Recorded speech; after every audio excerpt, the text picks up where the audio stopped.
Hi girls, how are you? See मुझे कोई pigmentation या मुलाजमा या डार्क स्पॉट एक्नी वगैरह का इशू क्यों नहीं हुआ? ओके, सो मैं ये एक बात क्लियर करती चलूँ कि मेरी स्किन शुरू से बहुत सेंसिटिव है। मुझे बहुत ज़्यादा प्रॉब्लम होती थी एक्नी की।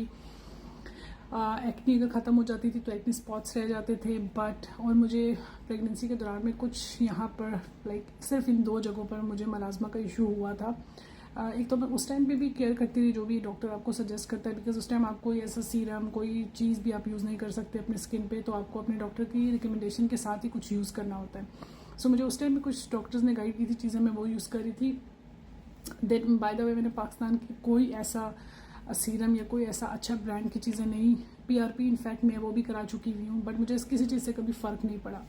सो just trying to tell you कि इट डजेंट मैटर कि कोई बहुत बड़ा ब्रांड है या नहीं, it doesn't matter how much money did you spend. अगर वो चीज़ आपके चेहरे को सूट नहीं करे, it's just waste of money, ठीक हो जाएगी।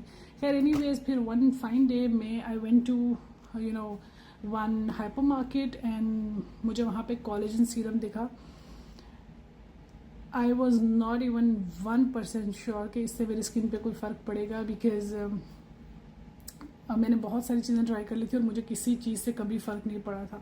मुझे पता था फ़र्क तो खैर इससे भी कुछ नहीं पड़ेगा, but then I just thought कि let's just give it a try, because उस टाइम पे अभी रिसेंटली मैं बात कर रही हूँ अ मंथ अगो, तो उस टाइम पे मैं कुछ फ़िलहाल यूज़ नहीं करी थी। एक ब्रांड है, आई डोंट नो वो कहाँ का है, but one of my friends have recommended me कि इनका सीरम और इनका फेस वॉश बहुत अच्छा है। इट्स लिटिल एक्सपेंसिव, बट मैंने उनका फेस वॉश ट्राई किया था विच वॉज़ वेरी गुड। लेकिन फिर मैं बता रही थी कि हाइपर मार्केट में मुझे एक कोलेजन सीरम नज़र आया। आई वाज लाइक चलो let's give it a try. ये वो सीरम है और it does wonders, honestly does wonders. Although अभी तो मेरे फेस पे फ़िल्टर है, बट बिसाइड फ़िल्टर भी इसका बहुत अच्छे रिजल्ट्स हैं। ये मेजरली जो मुझे फील हुआ है, जिसका इसका जो वर्किंग है ना, that is for tightening of skin.